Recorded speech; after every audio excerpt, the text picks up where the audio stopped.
కేటీఆర్ ఢిల్లీ పర్యటనపై ప్రభుత్వ విప్ ఆది శ్రీనివాస్ ఆగ్రహం వ్యక్తం చేశారు. అసలు నిన్ను ఢిల్లీ పిలిచింది ఎవరు అని ప్రశ్నించారు. అమృత్ టెండర్లపైన ఫిర్యాదు చేయడానికి ఏముందన్నారు. స్వయంగా నీ పార్టీకి చెందిన మాజీ ఎమ్మెల్యే కందాల ఉపేందర్ రెడ్డినే ఎలాంటి అవినీతి లేదని తేల్చి చెప్పారన్నారు. అమృత్ టెండర్లపైన కేటీఆర్ కు అవగాహన లేదని కూడా స్పష్టం చేశారు. అసలు టెండర్ 3,500 కోట్లయితే ఇష్టానుసారంగా మాట్లాడి పరువు తీసుకున్నారని ఆగ్రహం వ్యక్తం చేశారు.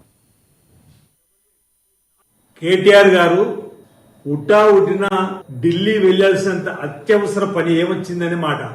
అసలు ఎవరు పిలిచారు మిమ్మల్ని ఢిల్లీకి అనేటువంటి మాట. అమృత్ పైన ఫిర్యాదు చేయడానికి పోతుందని చెప్పినటువంటి ఏదైతే మీరు పనికి మాలిన మాటలు మాట్లాడుతున్నారో ఇప్పటికే 8,888 కోట్ల అవినీతి జరిగిందని మీరు అసలు ఈ 8888 ఈ 4 అంకె ఎక్కడి నుంచి వచ్చిందంటే ఇప్పటివరకు సమాధానం మీ నుంచి రాలే.